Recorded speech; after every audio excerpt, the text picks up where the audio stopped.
O programa a seguir é uma produção independente. Seu conteúdo é de total responsabilidade de seus idealizadores.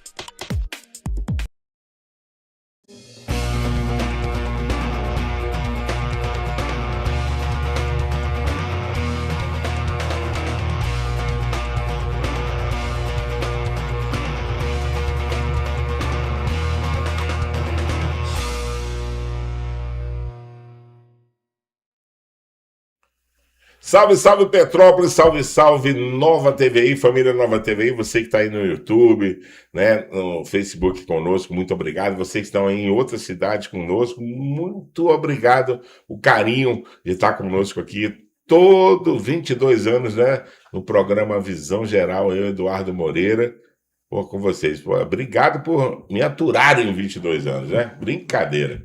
Olha, gente, hoje eu não vou nem fazer crônica, porque eu estou aqui com um ícone da nossa cidade, uma pessoa que realmente é uma referência para muitos aqui que caminham na estrada do bem, né? E da simplicidade, que é o mais encantador dessa pessoa. Tenho o maior respeito, já entrevistei ele há 12 anos atrás, em outra emissora. Estou tendo o prazer de estar com ele aqui de volta, Dr. Guilherme Tanuri. Muito bem-vindo ao Visão Geral, depois de obrigado. Me pegando agora de cabelo branco. Muito obrigado aí pela presença, doutor. Obrigado você pelo convite, viu? É sempre bom estar aqui, quando a gente pode elucidar algumas dúvidas de situações importantes na área médica para os seus ouvintes, para todos os outros. Bacana. Quando eu anunciei hoje o senhor na presença no programa, o pessoal ficou alvoroçado para tirar algumas dúvidas, né? Poxa, oftalma, a cidade tem tantas óticas, tem tantos, né, atendimentos e tal. O doutor Tanuri é uma referência, uma clínica imensa. Primeiro vamos falar um pouquinho da sua clínica. Ela é uma referência hoje no estado, tal, porque está do Brasil. Na realidade é uma referência hoje praticamente nacional, né? Para o estado já é há muito tempo. Para a região, principalmente essa região de abrangência aqui, nós somos referência hoje direta pela via pública para Petrópolis, mais 23 municípios. Que bacana. Da região toda. É muito bacana, é muito gratificante. O senhor me falou em off que mais ou menos umas 120 pessoas trabalham direto. No total, com médico, pessoal terceirizado, pessoal contratado, faxina, tudo, segurança. Equipe total. Umas 130 pessoas. Não que responsa, hein, doutor? É uma responsabilidade. Dá para ficar sem dormir hoje. Mas é isso mesmo. Mas isso nos dá uma vaidade muito grande saber que é um orgulho muito grande. Dá muito trabalho, mas é gratificante. Eu me lembro do senhor na Nelsa Herp. Na Nelsa Herp. Quando eu entrevistei... Nelsa Herp, lembra? Quando eu entrevistei, é verdade. Para você ter ideia, nós estamos na Ipiranga, na primeira fase, desde 2005. Aí. Carnaval de 2006. Esse ano 20 anos. Vai fazer 21 anos em fevereiro, carnaval. Foi para lá? Que nós mudamos da Nelsa Herp para Ipiranga. Então tem mais de 12 anos que eu entrevistei. Mais de 12 anos. Meu Deus do céu, foi no início da minha carreira. Você tinha cabelo branco e eu tinha cabelo. Mas vamos lá. Doutor Tanuri, glaucoma. Poxa, glaucoma, o senhor está fazendo uma participação popular, né, junto com o governo, que é muito legal. Eu acho as ações que são para o povo é muito legal. Com certeza. Né? Mas eu conheço também muitas pessoas que têm medo de fazer exames, acham que vai ter invasivo demais, nada. Mas a gente vai começar um pouquinho a falar do início. O que é o glaucoma? Sim, o glaucoma, a gente que tem bastante tempo de formado, o glaucoma é uma doença, tipo assim, quem tem glaucoma tem mais de X, de 20 milímetros de mercúrio de pressão. Hoje em dia, o glaucoma foi sendo estudado, foi sendo personalizado, esse estudo, né?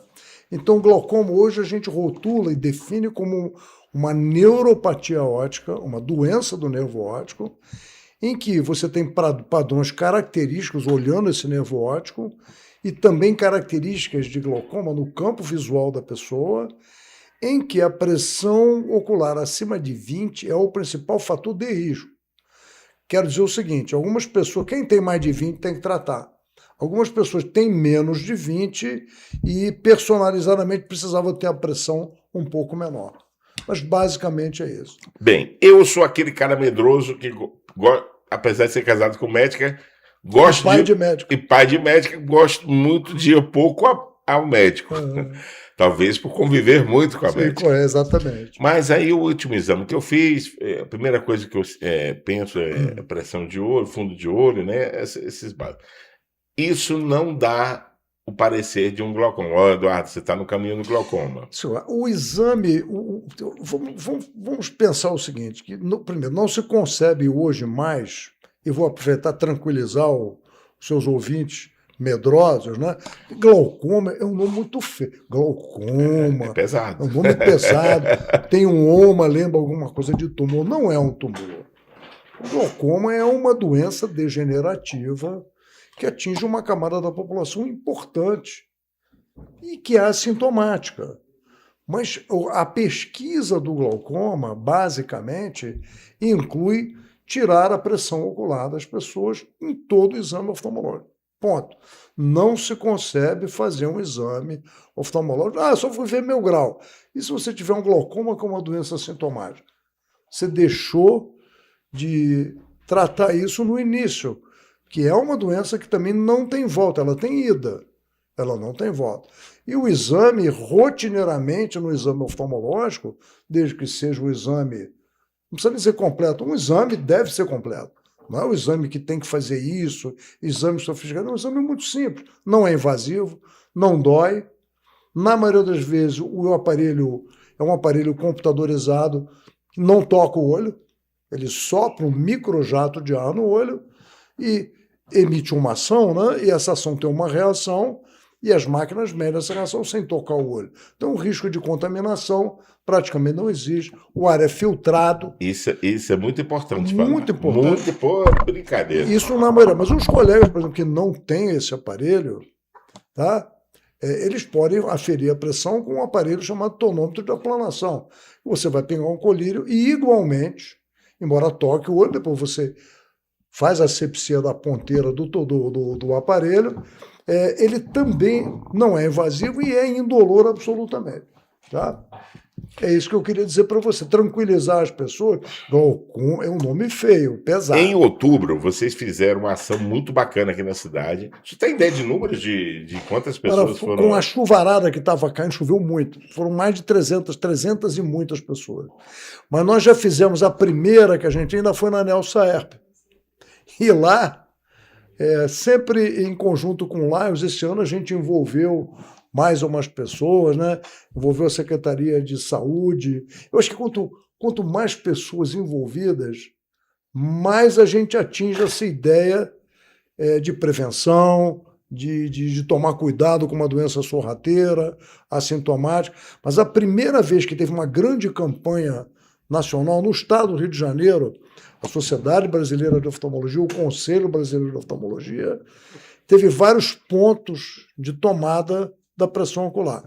Então, nós aqui fomos o ponto do estado que mais atendeu gente. Fizemos mais de 600 atendimentos. E quantos? Mais que a Rocinha, que é a central do Brasil. Descobriram? O percentual é na média de 1,5% a 2%. Por exemplo, pouco. Não é pouco. Não é pouco. É muita coisa. Nossa, já é quase 3 milhões na população brasileira. É muita gente. Se fizermos 200 milhões. Pensando em 200 milhões, não, mais ou menos. Mas não é toda a população.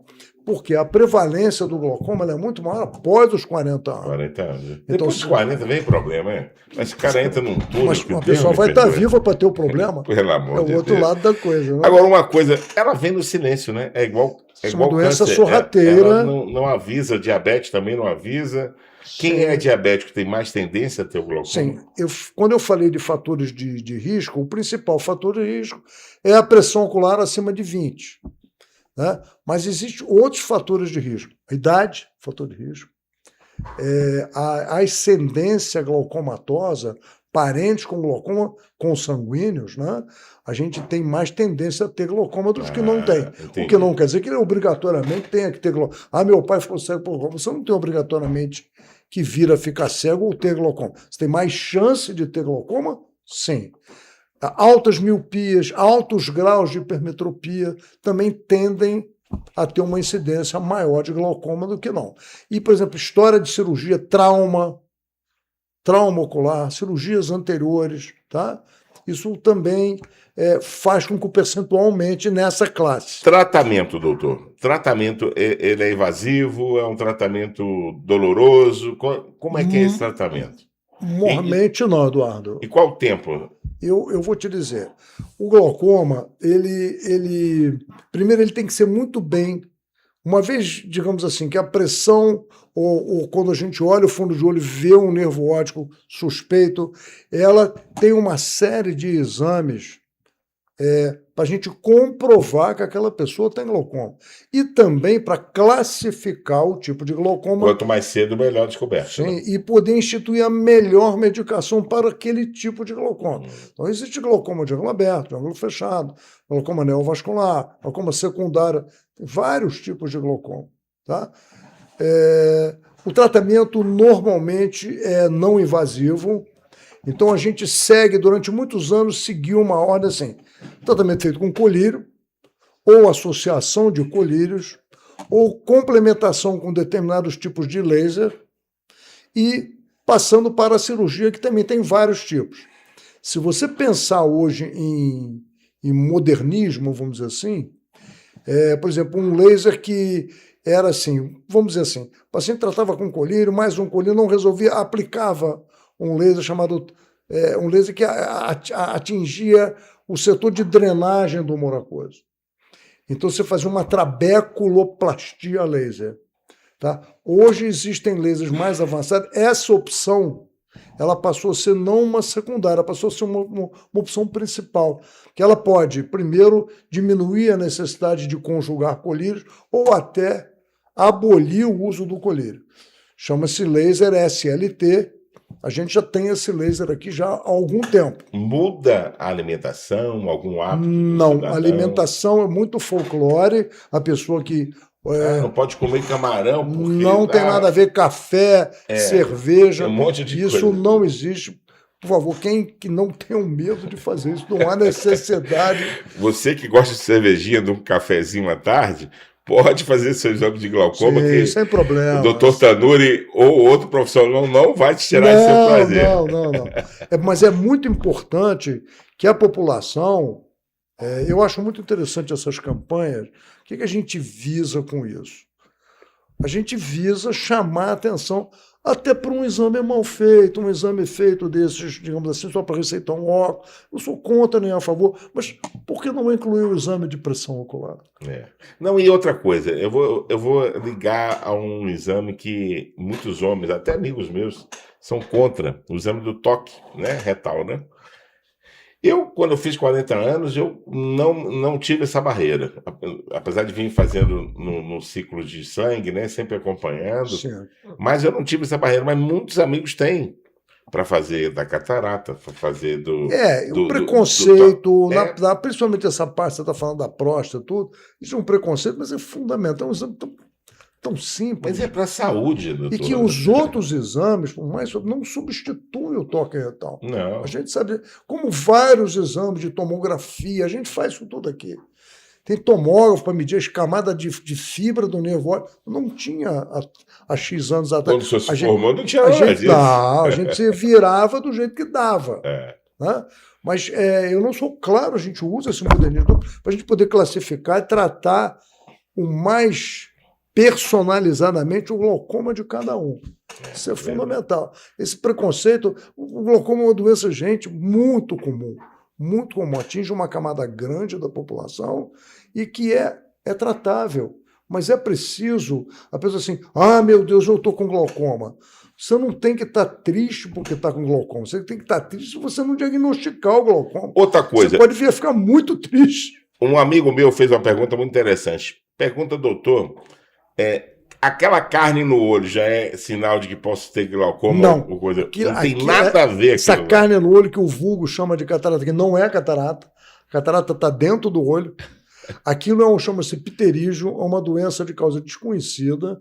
PTERIGIO. RIGEO. É retirável aquilo ali. É retirável quando atinge o eixo visual. Ah, Se tá. for operar todo o pterígio que aparece num país tropical, como tem relação com a radiação ultravioleta, não vamos fazer quase mais nada, só operar pterígio. Então existe sim. Mas não tem nada a ver cirúrgico, com glaucoma. Não tem nada a ver com não, glaucoma. absolutamente. Porque pessoas acham que nada. tem aquilo, o amigo meu está se lascando de nada. medo disso Ele aí. pode ter aquilo, ter glaucoma ou não.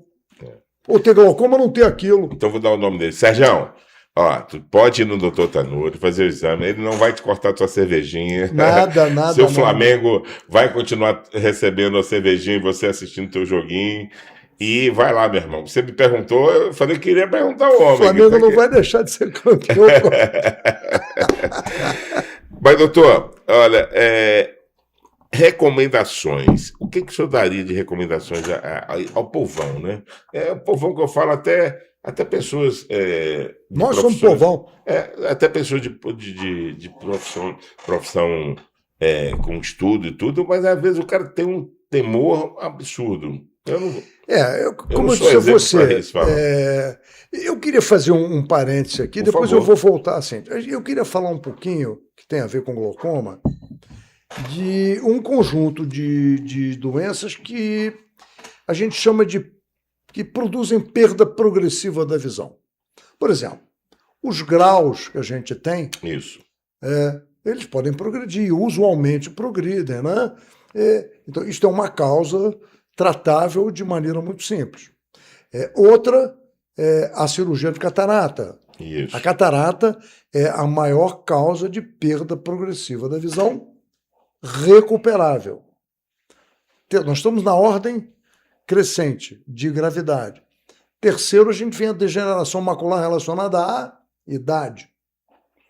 Seria a terceira causa mais, digamos assim... Passou dos 40... Você tem que ficar atento. A minha leitura próxima já piora um pouquinho. Isso não é a degeneração. A gente tem que seguir protocolos também de acordo com a idade.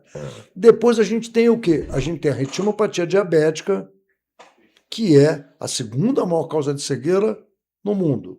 E, em primeiro lugar, medalha de ouro, o glaucoma.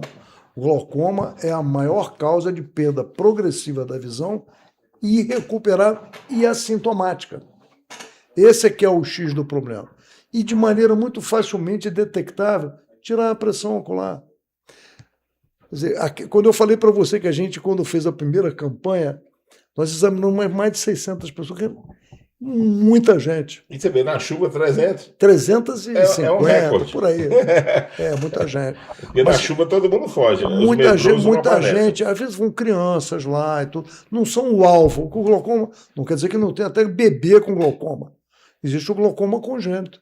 Como tem a catarata congênita... mas a faixa é por cima de 40. O mais usual é que 1,5% a 2%, acima dos 40 anos, tenham um glaucoma que, na maioria das vezes, é um glaucoma crônico simples, que são 98% dos glaucomas, e que são assintomáticos. Agora,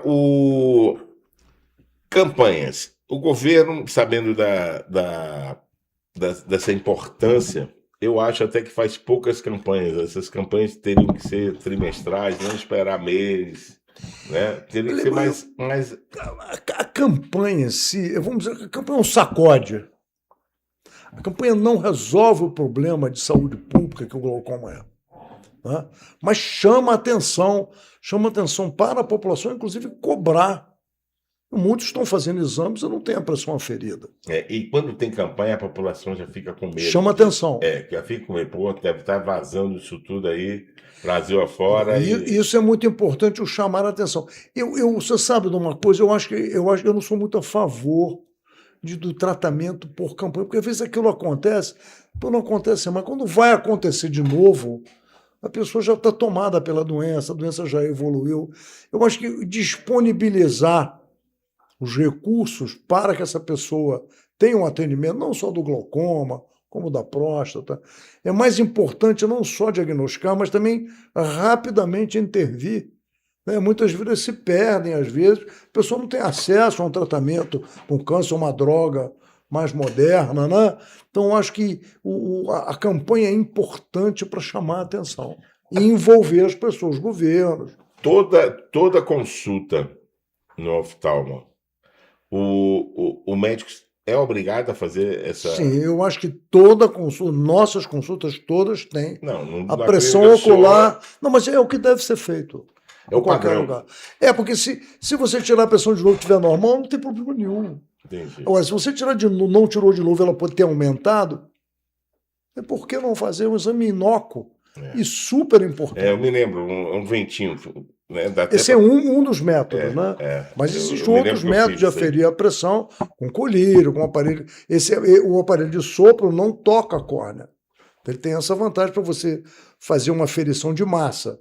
Mas existem, por exemplo, todas as unidades nossas individuais têm um tonômetro de aplanação. Porque às vezes o paciente ele leva uma sopradinha no olho, ele tem uma defesa, aperta um pouco a pálpebra, e a máquina é um computador, mas não é melhor que a gente, que o médico e o paciente. O senhor é Aí fera. a gente tem que botar a pessoa num aparelho e medir manualmente também de maneira muito fácil. O senhor, se fosse jogador, jogava no meu Flamengo fácil. Pô, eu sou vascaíno, fica quieto. Mas adoro o Flamengo. Mas seria o Roberto Dinamite, vamos dizer adoro assim. O Flamengo, né? adoro o Flamengo. Mas deixa eu falar uma coisa pro senhor. O senhor conversando comigo, você falou, Eduardo, você está piscando muito. Aí eu te relatei um probleminha, que eu ando com a secreção no olho, acordo com a secreção, às vezes até fechando o olho, achava que era por causa dessa umidade do tempo. Não, na realidade, na maioria das vezes, o sintoma de alergia ocular e de olho seco, mal lubrificado, são muito parecidos. Quando eu choro, eu sou chorão, fica tudo beleza. Sim, exatamente. Porque a sua glândula lacrimal principal, né, ela tem indivíduo que tem um lacrimejamento excessivo com o olho mal lubrificado, que o olho fica tão irritado que a glândula lacrimal ela dá um jato para tentar hidratar aquela córnea que está sofrida. O tratamento é com lágrima artificial, na maioria das vezes. Não, e é engraçado, gente, que ele olhou para mim, rapaz, você tá piscando o olho demais.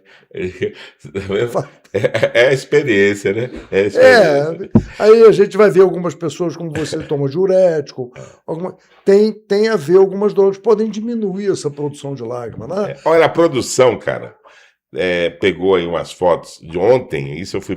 Olha só. Doutor Tanuri sendo homenageado lá na Academia de Medicina do Estado do Rio de Janeiro. Vai vendo. Olha só. Conta aí pra gente o que é essa homenagem. Essa homenagem importante na carreira de um homem. A gente teve lá o presidente da Academia de Medicina do Rio de Janeiro, a presidente da Academia Nacional de Medicina, né? Está deixando o mandato ela agora. E essas academias, como um todo, a gente tende são muito importantes, porque elas mantêm a chama viva. A chama viva é ligada ao ensino, a publicações científicas, né? E tem colegas aqui de 90 anos que trabalham ainda. Não, e mantendo o respeito da medicina, porque sim, é uma profissão fundamental. Que não pode... Você tem duas médicas em casa. E eu fico muito... canso de pegar minha filha de madrugada lendo, estudando, dormindo com o tablet na mão. Sim. Né? Isso é dedicação.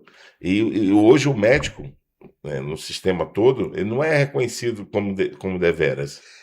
O médico com essa grande forma, esse número de médicos estão se formando, tudo, perdeu um pouco o glamour da profissão. Né? Mas lembrem sempre o seguinte, o glamour é uma coisa, outra coisa é o paciente que você vai botar a mão nele. E essa prova que vai ter agora para o cara tirar o CRM vai ser de suma importância, hein? Eu também acho. Porque não é que eu seja a favor. Quando o número aumentou muito, teve que haver um balizamento. E a qualificação baixou. Qual é a qualidade da formação desse médico hoje?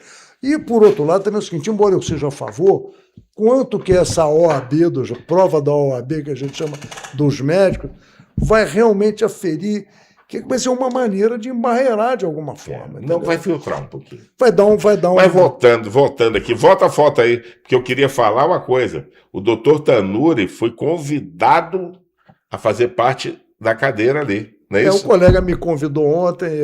Foi aceito? Não, ele me convidou, ainda não. Mas vai ser um processo. Mas está aceito, pessoalmente? Se eu cumprir tudo, uma honra. Muito grande, uma honraria muito grande. Olha, imagina, é mais uma etapa da vida desse homem que ele vai nos representar lá, porque ele representa Petrópolis. né? Esse colega aqui que tá me colocando a medalha é um colega que já é acadêmico, né? É daqui de Petrópolis? Doutor Samuel Quezembal, pediatra. Pediatra. Professor da sua Samuel, filha. já foi professor da minha filha. Como diz uma raria grande. Uma baluarte. Uma baluarte, exatamente. Mas, doutor Tanuri, olha só, nós estamos chegando ao fim aí da entrevista. Eu queria falar com o senhor. Primeiro, eu vou deixar aqui as portas abertas sempre para o senhor. O senhor precisou, nós temos os números trocados agora, depois de 20 anos. Depois de mais de 20. Inclusive, minha mulher e minha filha fazem parte da clientela na sua. Hoje nós somos em torno de 305 mil pacientes do Brasil todo. Então, imagina. De fora do Brasil. No sisteminha lá, tá lá. Umas duas lá. Certeza. Mas o medroso aqui não apareceu lá. Mas vou tomar um café. Vou pedir às doutoras para te levar. Isso, vou tomar um café lá para conhecer as instalações. Vai ser um prazer. Elas elogiam muito realmente a consulta. Vai ser um prazer. Inclusive, eu acho que foi até com seu filho que foi feita a última consulta. William, sim. Né? A minha filha ficou encantada. Resumo. O importante não é só ser o melhor do Brasil. O importante é manter uma entidade dessa como o senhor mantém. Sim. Sem muito arranhão social, sem nenhum arranhão político. Porque sim, o senhor, não é político, é técnico. O senhor trouxe, esses anos todos que eu estou na imprensa, e falo com muita honra aqui, o senhor é uma referência de empresas acima de 20 anos que permanecem em Na verdade, começou em 1978. Doutor Baff, falecido doutor Baff, irmão, amigo. Falei dele hoje. Que Deus o tenha, meu amigo. Do parto dos meus filhos. Meu Deus do céu. Doutor Baff, ele o quê, Eduardo? 6 meses sem fazer exame? 6 anos sem fazer exame? Eu quero você amanhã lá no meu... Sabe por que eu falei dele hoje? Porque eu examinei uma secretária da época que a minha mulher ia lá fazer ultrassom da gravidez, é uma pena muito grande. Nossa Senhora, aquele homem foi uma pessoa muito boa, muito boa. Um paulista querido. Paulista que veio para cá para ficar. Adoro. E deu uma tônica muito importante à medicina da nossa cidade. Olha, eu agradeço muito. Tenho honra de, como poucos aqui da TV local, entrevistar feras como ele, como o doutor Tanuri, Guilherme Tanuri, como o doutor Pina Cabral, Caio Bretas, e por aí vai. Eu vou parar de falar, senão vou esquecer o nome do doutor, daqui a pouco estou tomando puxão de orelha aí. Mas, doutor, eu queria que o senhor olhasse para aquela telinha ali, isso vai ficar na tela aí. Eu queria que o senhor falasse um resumo da importância disso, convidasse as pessoas a irem na sua clínica, meramente até para conhecer, se for o caso. Deixa eu explicar uma coisa para você. Vai ser um prazer muito grande. Coloca o homem na tela aí, por favor. Vai ser um prazer muito grande. A gente tem um serviço... Primeiro, são 2 casas tombadas pelo patrimônio, que deu muito trabalho reformar. O pessoal fala muito patrimônio, mas o patrimônio é fundamental para manter Petrópolis viva. A gente, claro, tem algumas coisas que passam um pouco, mas você já pensou se não houvesse preservação do patrimônio de Petrópolis? Milhões de fotos, tem pessoas tirando. O que seria hoje de Petrópolis sem essa preservação toda? A única cidade imperial das Américas. Então, eu me orgulho muito de ter participado.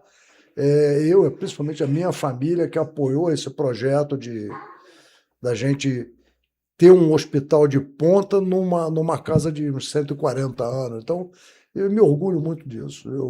Se um dia eu não estiver por aqui, que fique para aí. Mas o senhor deixou ter muito orgulho de tocar nessa mão, minha gente. Não passou em branco. Não. O senhor é referência e Papai do Céu sabe até quando ele segura a referência. Se Deus quiser.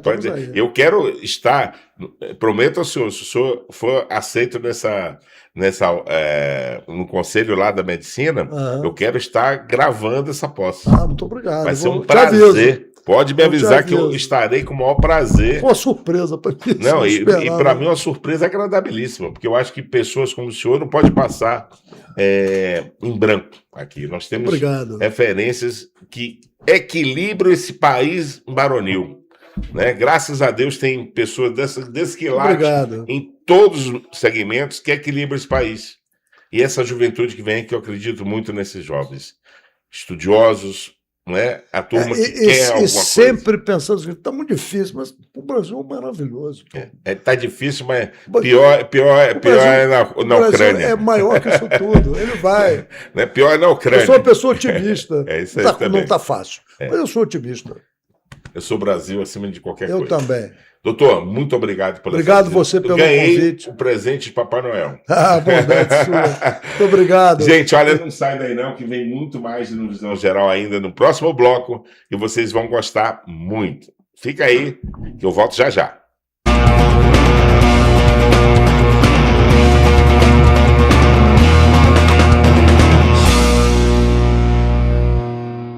RSP, Ramos Síndicos Profissionais, empresa pioneira em administração condominial profissional, equipe qualificada em gestão.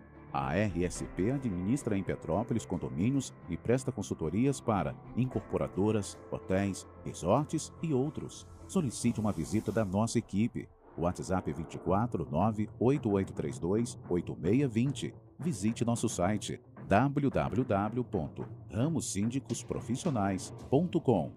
RSP. Secopi, Sindicato dos Condomínios, dos Edifícios Comerciais, Residenciais e Mistos de Petrópolis. Equipe qualificada para te orientar e apoiar nas suas decisões na administração do seu condomínio. Venha fazer parte desse time, independente do tamanho do seu condomínio. Secopi, Rua Marechal Deodoro, 46, Sala 208, Centro. Visite nosso site www.secopi.org.br. Secopi. No RM Consultório você encontra atendimento particular com horário marcado, conforto e qualidade para toda a família.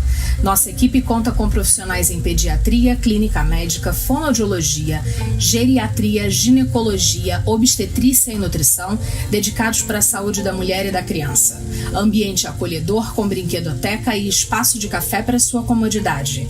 Agende sua consulta e venha conferir um atendimento diferenciado.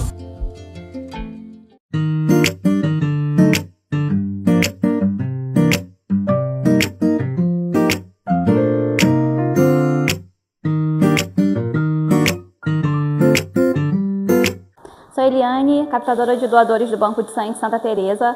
Eu venho aqui pedir a ajuda de todos os petropolitanos que compareçam ao Banco de Sangue e façam uma doação de sangue, porque com a sua doação você salva até 4 vidas adultas e 6 recém-nascidos. Você é muito importante para quem está lá do outro lado esperando uma chance de vida. E só você que estiver saudável, né? Você pode dar a chance de vida àquele paciente que está precisando nesse momento. Estamos precisando com bastante urgência da sua doação.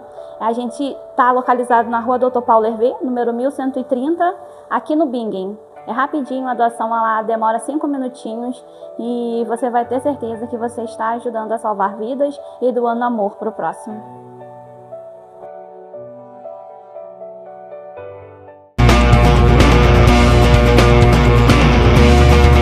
Sou Eliane, captadora de doadores do Banco de Sangue de Santa Teresa.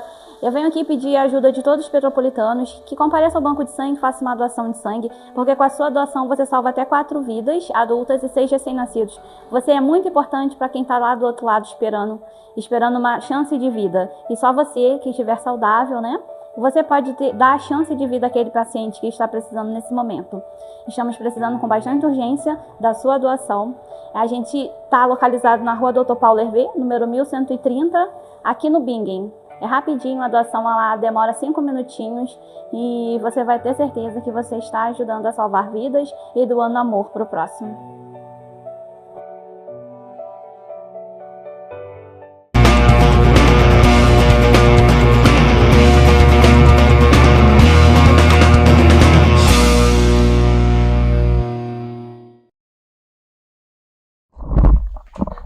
Eu olho para onde? Salve, salve, Petrópolis! Estamos de volta aqui, segundo bloco, né? Eu tô com 2 convidados aqui, né? Gente, olha, 2 convidados, 2 temas diferentes que vocês vão amar. Primeiro, eu queria mandar um abraço aí pro Marcelo ali no centro, tá mandando, cutucando pra gente. Eduardo, não perca o teu programa. Muito obrigado, Marcelinho. Você e minha mãe são 2 que eu acho que estão assistindo. Deve ter mais gente, né? Tem 20 e poucos anos na TV. Bem, eu vou dar aqui uma boa noite a Miguel Marcelino, professor da Unifase, né? E também uma bióloga, primeira vez que eu vou falar com uma bióloga, professor, primeira vez. Agora, olha o nome dela, Jane Vanlovski. Jane Margarete Costa de Fronten Werneck, mas como bióloga, Jane Costa Werneck. Jane Costa Werneck, tá vendo? Me deram um sobrenome que eu falei assim, vai ficar difícil de eu falar. Então, Jane Costa, ela facilitou a vida para mim. Né? Agora, o professor Marcelinho, nós vamos falar aqui sobre um evento que vai... Já aconteceu. Na USP, né? Isso. Vocês apresentaram lá mundialmente. Foi um congresso internacional, o primeiro congresso internacional sobre deficiência, promovido pela USP, tem um nome enorme, né? E 2 trabalhos foram apresentados, assim como alguns representantes também do núcleo. A deficiência humana, né? Ela está tomando um poder de atenção melhor do Brasil, ou eu tô delirando? Porque eu tenho um bloco de carnaval, de marchinha, e eu fiz um ano da inclusão com o Shen, botei pessoas cadeirantes, pessoas... Cara, eu fui elogiado, parecia que eu tinha feito um ato assim, inimaginável. Eu achei assim uma coisa tão simples e foi maravilhoso. Eu cresci como gente, cresci como espírito e a repercussão foi 3 vezes mais do que eu pensava. É isso que está acontecendo? Sim, porque na realidade existe um movimento que é antigo, né, pelos direitos das pessoas com deficiência, que data lá da década de 70, por aí. Aí o Brasil foi signatário da Convenção Internacional sobre os Direitos das Pessoas com Deficiência, isso foi em 2006. Isso foi incorporado à Constituição Federal em 2009, não é? E a Lei Brasileira de Inclusão de 2015 sedimentou isso porque incorporou, logicamente, todos esses conceitos da Convenção numa legislação. E aí, hoje, o que tem feito, quer dizer, toda a luta pelos direitos de pessoas com deficiência está muito calcada, né, e pautada justamente por esses fundamentos legais. Mesmo sem todos os respeitos de acessibilidade. Sim, porque a lei mas com o respeito de as empresas terem a obrigatoriedade de contratação. Exato. Quer dizer, um lado bom, um lado ruim. Não, né? Porque... Vamos entrar na biologia também. Isso já existia, claro, né, lá com legislações anteriores, mas a Lei Brasileira da Inclusão, ela delineou isso muito bem. Principalmente sobre a questão da acessibilidade. Está melhorando. Muito. O que está faltando hoje, inclusive teve um tema de discussão lá, que é a avaliação biopsicossocial, também foi tema desse congresso. Nós não apresentamos esse tema, né? Mas assim, esse tema foi discutido e é o que está se aguardando uma regulamentação. Nós do NIPS participamos de todo esse processo também. E falar em regulamentação, vou aproveitar seu gancho, a nossa bióloga aqui, que não me deixe mentir, a profissão dela foi aceita assim, pela sociedade em 1988, não foi isso? 82, bióloga. Qual a importância do biólogo? Porque quando eu me formei lá atrás, uma amiga minha falou, eu vou fazer nutrição. Aí a tia dela, você vai passar fome. Na época era engenharia, medicina, não sei o que, tal. Ninguém falava de administração. Administração, jornalismo, essas coisas. Vai passar fome. Aí, hoje, a nutrição, nenhuma empresa pode ter nada sem um nutricionista, né? E a biologia, teve o G20 aí agora, eles comandaram o G20. A importância da biodiversidade, olha, viu que eu falei que isso é, professor, viu que eu pego rapidinho? Viu? A importância da atuação do biólogo na sociedade está cada vez mais evidente, não só na diversidade de áreas que ele atua, como também trazendo a importância do ambiente, da saúde e trazendo a integração do ser humano para a natureza também. A atuação do biólogo está cada vez mais conceituada e mais reconhecida. É uma felicidade muito grande. Uma coisa que eu fiquei impressionado, professor, eu fui fazer uma matéria aqui em Araras há uns 10 anos atrás. a falta que está fazendo as abelhas, Uhum. né? O ciclo das abelhas, como é importante para a natureza, até para o crescimento da Mata Atlântica, né? Isso é mentira minha ou é verdade? Não, é totalmente. Aliás, os insetos, de um modo geral, estamos falando da nossa exposição no Itaboraí, não é? Isso. Nós trouxemos essa exposição de biodiversidade para o Itaboraí para não só aproximar as pessoas da natureza, mas para mostrar a importância dos insetos. Que será dia 12 agora, né? Porque os insetos, eles nos prestam muitos serviços na natureza. Eles revolvem as camadas do solo, eles polinizam plantas, eles são detritívoros, são predadores, mantêm o equilíbrio da natureza, são Mas eu vou ser sincero, não sou muito amigo do mosquito, não. Eu maldito, parece, onde eu estou, só parece que eu sou o alvo, não, eu sou o gordinho mais alvo do Não, mas mosquito. Você tem que ir lá ao vivo, na nossa exposição, você também Miguel. Vai até quando? Até o dia 18 de dezembro. É no Palácio do Itaboraí. Então, bacana. eu espero vocês... Entrada franca, como é que é? É gratuita. É uma exposição promovida pelo Instituto Oswaldo Cruz e pelo próprio Palácio Itaboraí. Assinatura do Oswaldo Cruz. Mas também com o teu nome não podia vir nada, né, professor? E da Fiocruz, não é? Então, nós trazemos toda a pujança desse grupo, que é o grupo mais biodiverso da natureza, trazendo toda essa diversidade e também com toque de arte, né?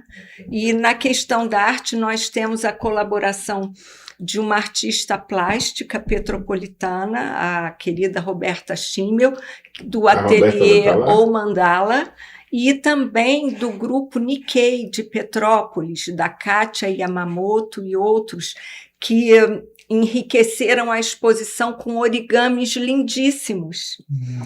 Então, além da questão científica e das interações, nós temos arte na exposição. Misturou bioquímica, biodiversidade, né, com cultura e arte. Agora, voltando aqui... Eu posso puxar Pelo amor de Deus. Porque é o seguinte, isso aqui é um bate-papo. Até porque o NIPS, né, que é o Núcleo de Informação, Políticas Públicas e Inclusão Social, ele é uma parceria entre a Unifase e a Fiocruz. Isso desde 2015 que foi estabelecida essa parceria. E o NIPS hoje, ele conta com pesquisadores, né, daqui, de Petrópolis, mas também de outros estados que integram esse núcleo à distância. Então, você está... Estou lendo esse parágrafo aqui, Núcleo de Informação Políticas Públicas e Inclusão Social. E é a parceria entre a Unifase, é muito interessante. E aí ele tem 3 áreas de ação importantes, que assim, uma área é específica na produção de informação, né? Uma área que é na disseminação dessa informação e outra na produção de evidências. Então, são 3 núcleos de ação. E esse trabalho que foi, os 2 trabalhos que foram apresentados nesse congresso em São Paulo, são justamente sobre a área de informação, que é do SISDEF, e o outro que é da divulgação da informação, que é o ECOAR e o Rolando Dados, né? Então, alguns pesquisadores que são de fora, então, estavam também, inclusive, entre os organizadores, eles participam do NIPS, né?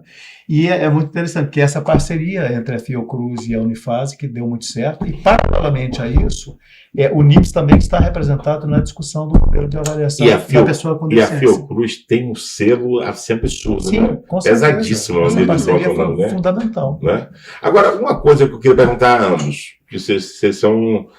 bravadores, né? Vocês estão buscando uma qualidade de vida melhor, né? Um professor, uma bióloga, buscando mais o bem ao próximo do que a si mesmo, às vezes, né? Como é essa luta incessante, você com a deficiência, no caminho da deficiência, e você no caminho da biodiversidade? Quando o povão, às vezes, não assimila. Porque se eles botarem a mão, vocês ganham uma força absurda. Concorda? Como é que é? Como é que você se vê? O que acontece é o seguinte. Bom, primeiro, quando a gente fala em comunicação ou disseminação da informação, né? Então, assim, uma das preocupações de tudo que envolve pessoas com deficiência é você chegar à informação a qualquer um, né? Então, por exemplo, hoje nós estamos falando aqui, em qualquer um dos eventos que a gente participa, primeiro tem a audiodescrição. Então eu teria que estar dizendo que eu sou um homem careca, de óculos, estou vestindo um casaco preto, uma camisa vinho, né? Tem que olhar para... Entendeu? Porque isso é importante para as pessoas cegas que estão ouvindo. Sem campo visual. Exatamente. Tá? Da mesma forma... É uma falta de respeito então nossa. Não, isso é porque a própria legislação hoje exige isso. Tanto que, por exemplo, esses produtos que o NIPS ele é responsável, no caso, o EcoAr e o próprio podcast e tal, esses recursos de acessibilidade, eles existem. E mesmo na plataforma, com os indicadores, que é o SISDEF, também há essa preocupação, entendeu? Então, o que acontece hoje? Quanto mais você faz chegar a informação para todas as pessoas, de uma maneira geral, porque os corpos são diversos. Então, a gente precisa perceber. Eu, por acaso, não sou pessoa com deficiência, mas trabalho com várias pessoas que são pessoas com deficiência. O que a gente chama de deficiência? Não é só ocular... Não, nem auditiva. A convenção da ONU. A locomotiva também, né? E essa é a discussão hoje. Sim, a convenção da ONU ela ampliou essa possibilidade, que na realidade assim, ela trabalha em cima do conceito é isso, são pessoas que têm alterações em seus corpos, de natureza física, mental, intelectual ou sensorial, que em interação com diferentes barreiras, elas enfrentam dificuldades. Em linhas gerais, é isso que está traduzindo. E quando a gente fala interação com barreiras, a gente está falando com tudo. Quer dizer, tudo que está no entorno do indivíduo, né, se refere à barreira. Então, tem inclusive a interface com tudo que você trabalha, que a questão da biodiversidade é fundamental. Entendeu? Porque, assim, quando você tem qualquer coisa que altere o meio ambiente, que promova, por exemplo, situações de desmoronamento, por desmatamento, e tudo que você possa imaginar que está fora do indivíduo é meio ambiente. Invadir na área dela. Mas é verdade, isso pode interferir nas próprias dificuldades que as pessoas vão ter, mais ou menos, entendeu? Então é interessante que, assim, hoje o conceito de pessoa com deficiência, ele está estabelecido pela Convenção e pela Lei Brasileira da Inclusão. Todos os direitos estão previstos também na Lei Brasileira da Inclusão, tanto que tudo isso que você está falando que agora as pessoas se preocupam e tal, é porque está na lei, e cada vez mais. E é fundamental que as pessoas elas saibam e conheçam esses direitos. E por isso que os dois programas, o EcoAr e o Rolando Dados, ele objetiva fazer isso. Primeiro que são pessoas, quem são as pessoas protagonistas? Quem apresenta, as pessoas entrevistadas, são pessoas com deficiência, tá certo? E as suas experiências são trazidas sobre os vários aspectos. Entendeu? Lá na fase, você tem algum núcleo para atender pessoas, orientar pessoas que têm mãe, tia, que tem uma pessoa da família que não está sabendo dar os primeiros passos. Lá tem a Comissão de Acessibilidade e tem agora, eu esqueci o nome que a professora Clévia, que inclusive coordena esse, que é um núcleo multidisciplinar, ou multiprofissional, agora não me lembro exatamente o nome, mas voltado justamente para esse segmento. Então, não só para acolher, por exemplo, porque você tem os funcionários, você tem os colaboradores, né, todos, isso. Você tem o corpo docente, o corpo discente. Então, hoje, o foco é o seguinte, a pessoa que chega na instituição, ela precisa ser acolhida. E a visão que se tinha antigamente era o seguinte, não, essa pessoa não está apta a estar nesse ambiente, não, agora é o contrário. É o que você precisa fazer, e isso a Unifaz tem feito muito bem, entendeu? Essa preocupação o tempo inteiro. E toda empresa que se preocupa com isso ganha selos absurdos. Exatamente. Né? Então, assim, o objetivo é o seguinte, quando a pessoa chega, é o que precisa ser adequado no entorno para que essa pessoa possa exercer a sua atividade, né, ali, bacana. Seja aluno, seja professor, seja funcionário. Isso é muito interessante. Jane, esse livro também é gostando. Eu adoro um livro no final de semana, hein? Um bom vinho, né? Um bom vinho e um bom livro ao lado. O que seria esse livro? É seu, está lançando? Olha, esse livro aqui, ele é um livro que mostra histórias verídicas dos bastidores da ciência, como o título diz, porque a sociedade recebe os resultados prontos, o fármaco pronto, o remédio pronto, os vetores definidos, o própolis prontos. É o que salva a garganta, tudo. Isso, mas o que gira por trás de um resultado desse, ninguém sabe. Então, eu coloquei aí nesse livro histórias que eu vivenciei e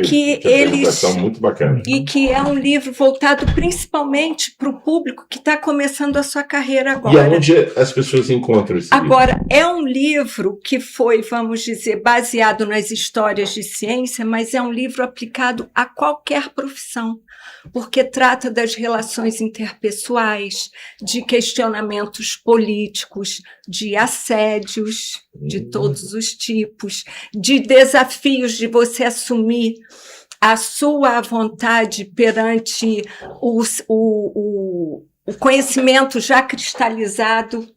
Então, tudo isso é muito difícil e faz parte dos bastidores da ciência que ninguém imagina. Então, mas a pessoa que nós estamos aguçando em casa para querer ler um livro desse, compra onde? Esse livro está na Nobel, É na mas Nobel, também que é só colocar no Google, nos já- bastidores da ciência, Jane Costa Werneck, que você vai ser direcionado para uma série de sites. Você é da família Werneck, da escola? Da escola Eu sou da Werneck? família do Werneck. É, minha assim. filha estudou lá. Né? Maravilhoso.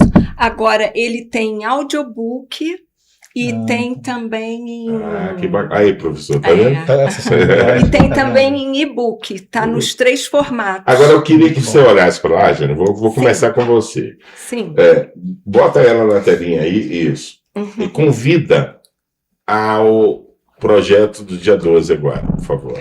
Sim. Olha para lá, para ele A ver. exposição Biodiversidade, Saúde e Arte no Palácio Itaboraí, ela já está chegando à sua última semana. Ela vai até o dia 18 de dezembro. Ela começou no dia 12, vai até o dia 18. Estamos aguardando vocês lá. Os insetos estão maravilhosos. São insetos que vieram da maior coleção da América Latina. São 5 milhões de exemplares para todos os gostos e trazendo também toda essa história. E essa exposição foi também para comemorar os 125 anos da nossa instituição, do Instituto Oswaldo Cruz, uma das primeiras instituições de pesquisa aqui no nosso país. Com muito orgulho de tê-los aqui. Então, aguardo vocês no Itaboraí. Muito obrigada. Professor, olha para lá, convida as pessoas a entenderem mais esse projeto humanitário que vocês têm, que eu acho que é sempre pensando no próximo, e se a gente não pensar no próximo, a gente não vai para lugar nenhum. Pode ter a riqueza do mundo, mas se o próximo não estiver próximo da gente, a gente não passa... A gente fala assim, amar o próximo, aí o cara acha que é beijar, abraçar. Não, você não precisa abraçar, faça o bem pro cara. Exato. Não é verdade? Por favor, professor. Bom, então, assim, convidando as pessoas a conhecerem... Coloca ele aí na tela, por favor, gente. Tá. Vamos lá. Convidando as pessoas a conhecerem o NIPS, né? Então, basta digitar na internet NIPPS, tá?